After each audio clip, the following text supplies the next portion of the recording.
Buenas tardes desde CV Radio en el Paseo de Pintor Rosales número 70, otro lunes más en el programa de Consumeralia, evento dirigido al consumidor que, como ya sabéis, tiene lugar en todas nuestras delegaciones en España, siendo Madrid la que nos está ocupando todas estas semanas.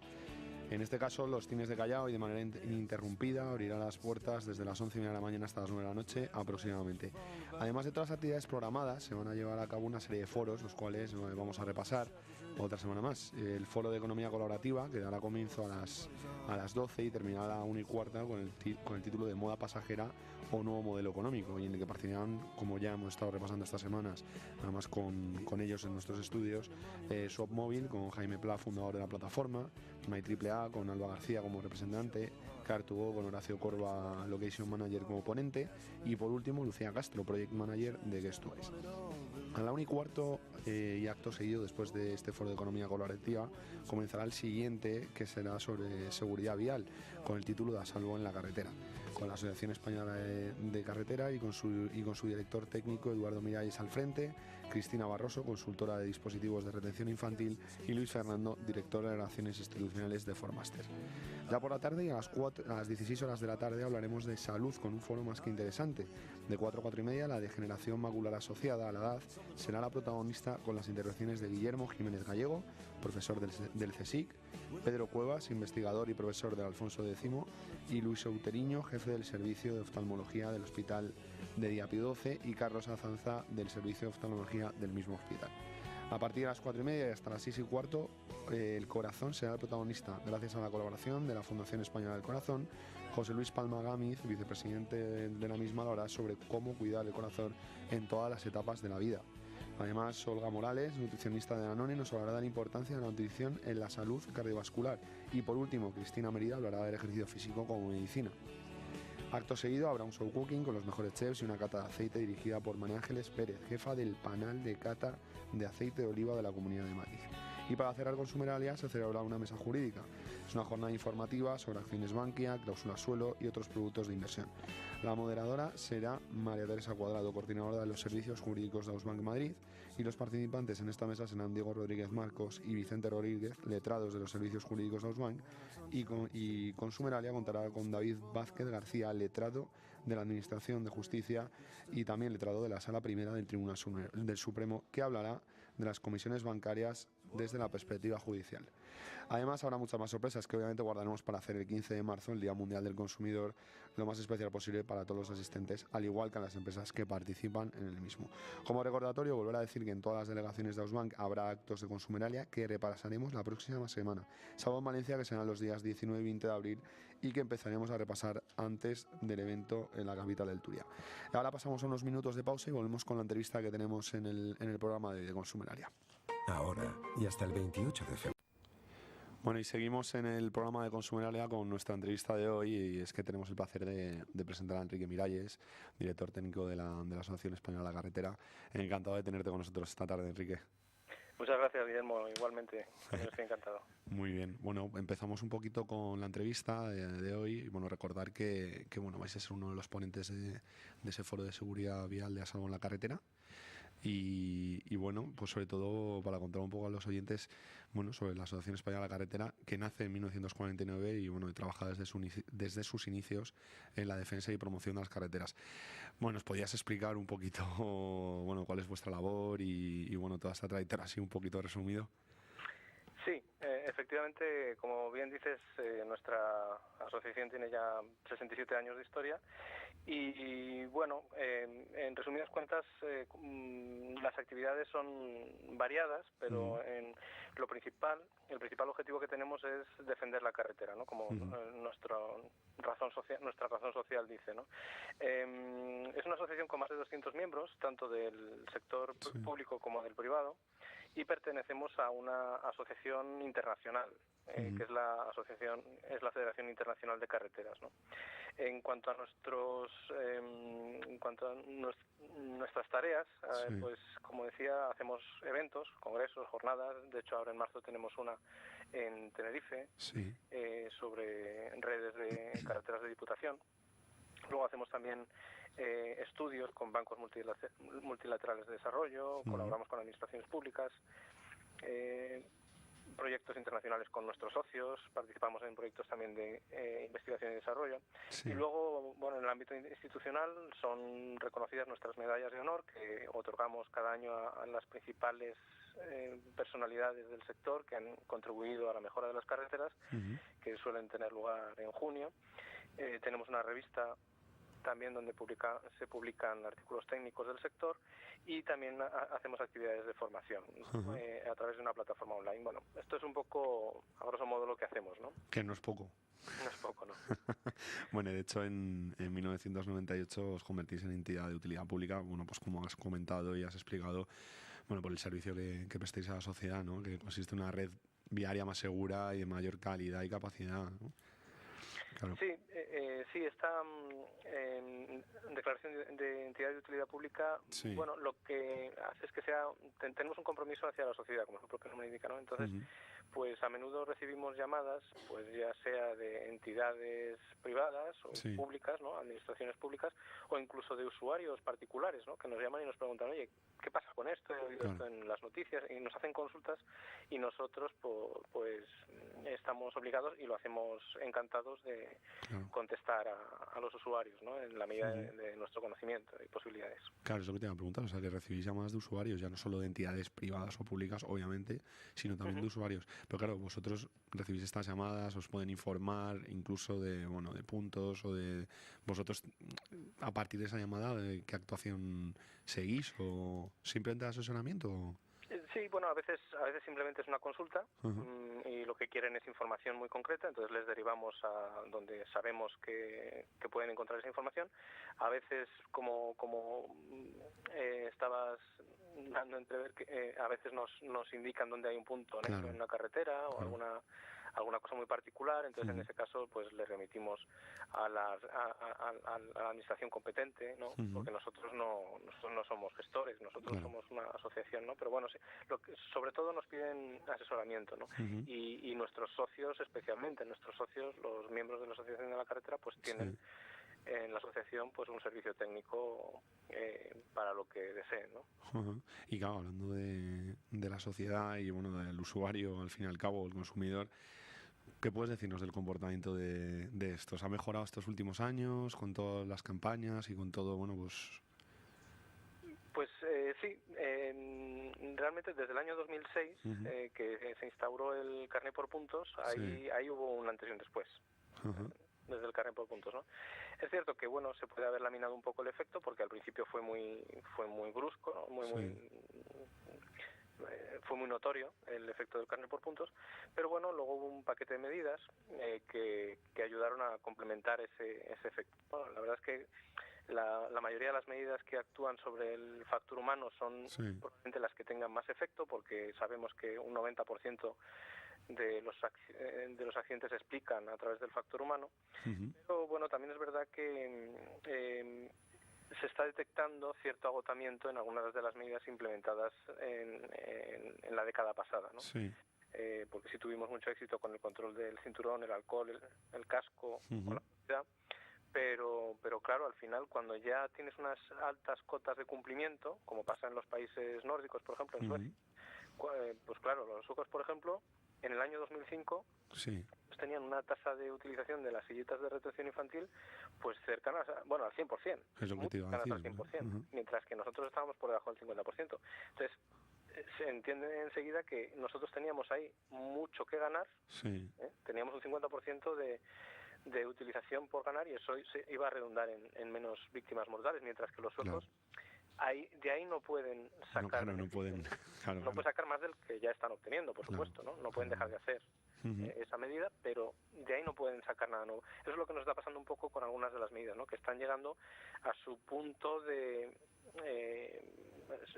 digamos, cuando se habla de un producto, ¿no? De su ciclo de vida. Ciclo, pero en concreto, ¿cuál es? Porque bueno, has comentado todo el tema del alcohol y demás, pero en concreto, ¿cuáles están llegando a ese digamos, tope?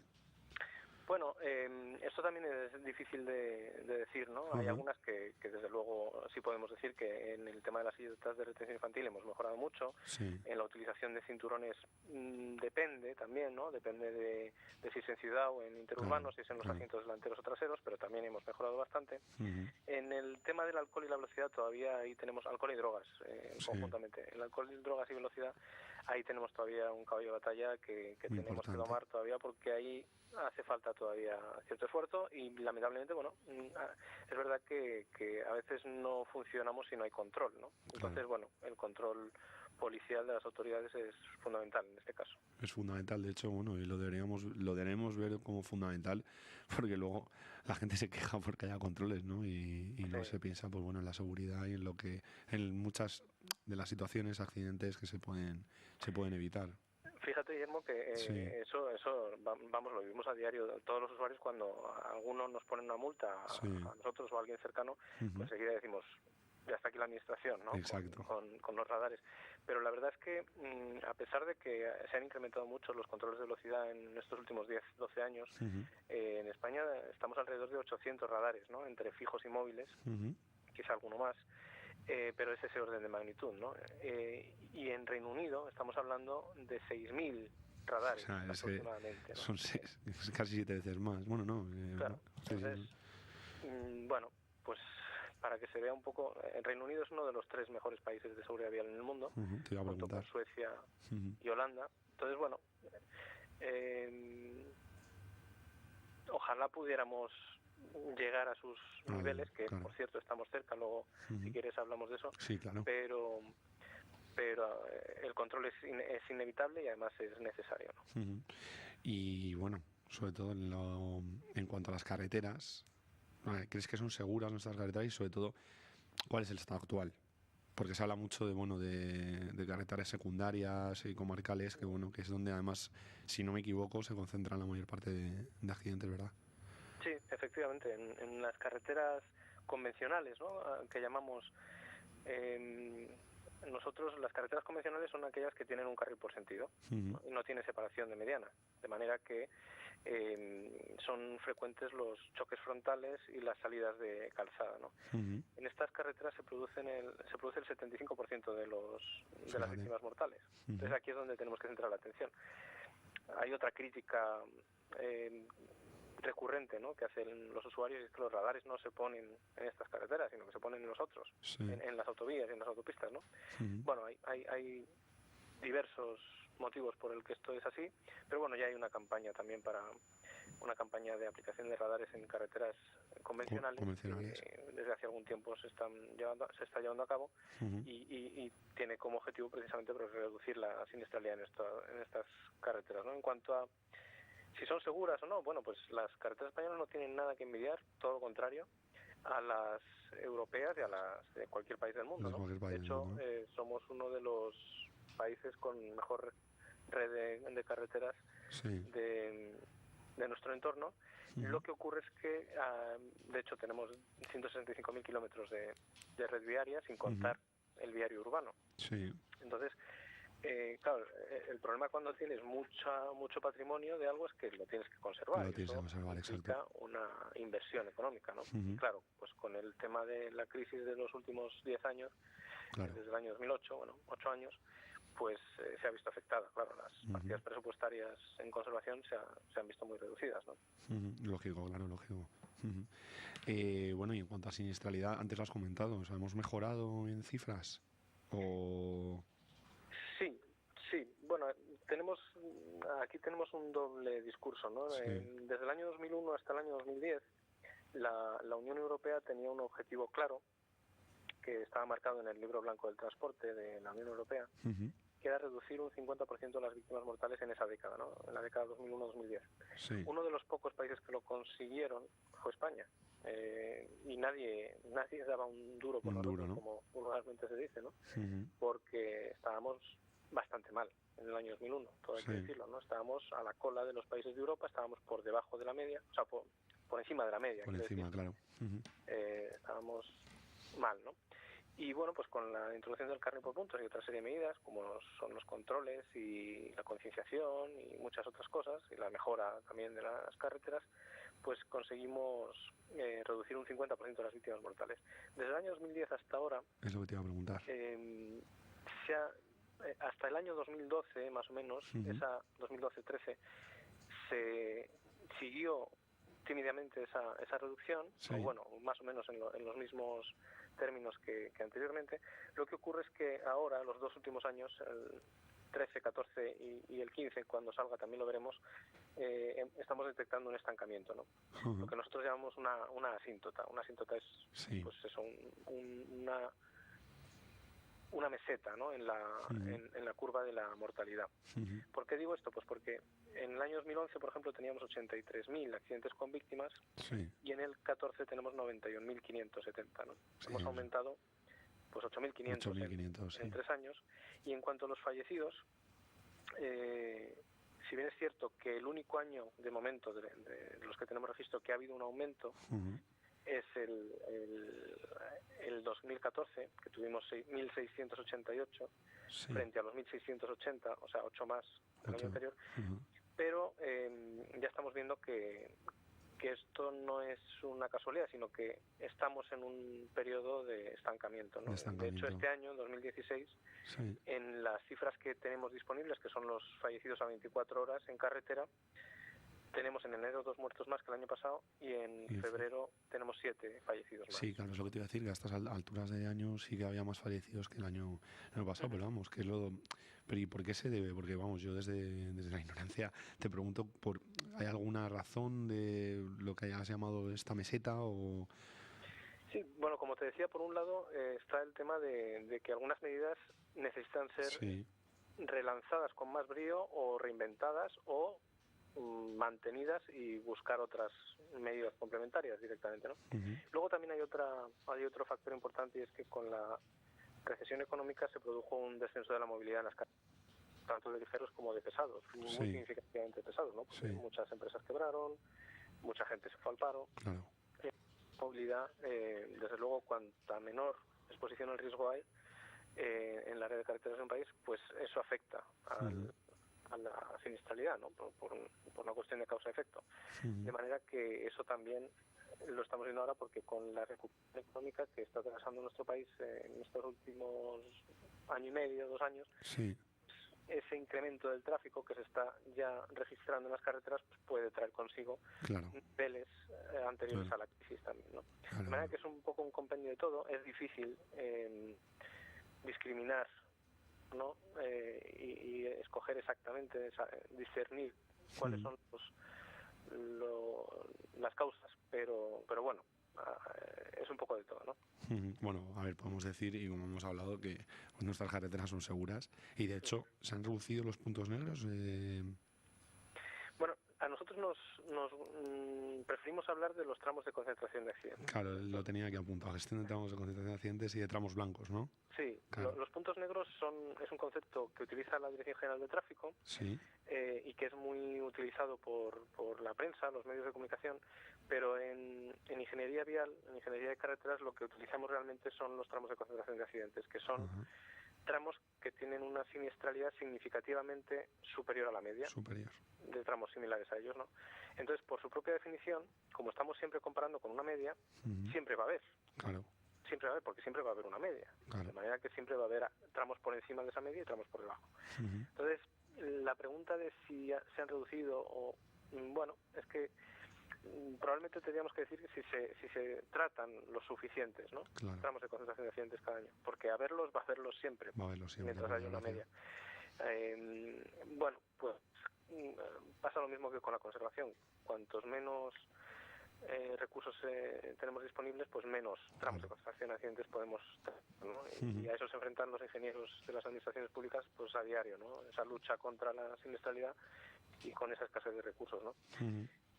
Y luego tenemos, en contraposición a los TCAs, a los tramos de concentración de accidentes, un concepto que introdujo hace pues 12, 13 años la Asociación Española de Carretera, que son los tramos blancos. Los tramos blancos son tramos de carretera donde no se han registrado durante mucho tiempo ningún accidente mortal. Cuando digo mucho tiempo, estoy hablando de 5 años, que son muchos años. Vale. Cuando digo tramos, estoy hablando de 25 kilómetros. Entonces, son tramos muy largos. Bastante largos, sí. Donde durante 5 años no se han producido muertos. Entonces, ¿qué es lo que estábamos buscando aquí? Estábamos buscando dos. Por un lado, dar una visión optimista de la ingeniería de carreteras, porque siempre nos preguntan por los tramos negros, ¿no? Sí. Y queríamos decir, bueno, es que también hacemos cosas muy bien hechas, ¿no? Claro. Y donde no ocurren cosas malas, que son los accidentes, ¿no? Y por otro lado, lo que queríamos no era simplemente dibujar en un mapa los donde no había fallecidos, sino aprender de ellos, ¿no? ¿Por qué en estos tramos no fallecen?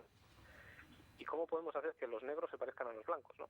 Y esa era un poco la idea. Claro, yo digamos, te vuelvo a preguntar, ¿cuál es o sea, es evidente la diferencia por el número de accidentes? En el caso de, los puntos negros, la gestión, los tramos de concentración de accidentes y los tramos blancos, pero, hombre, la diferencia, digo yo, que es de los tramos blancos deben ser rectos o...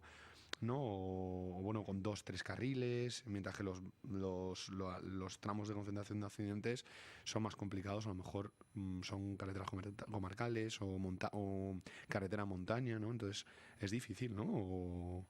Bueno, la verdad es que encontramos ambos, tanto los tramos de concentración de accidentes como los tramos blancos se encuentran en cualquier tipología de carretera. Pues desde el punto de vista es interesante y permite extraer conclusiones, ¿no?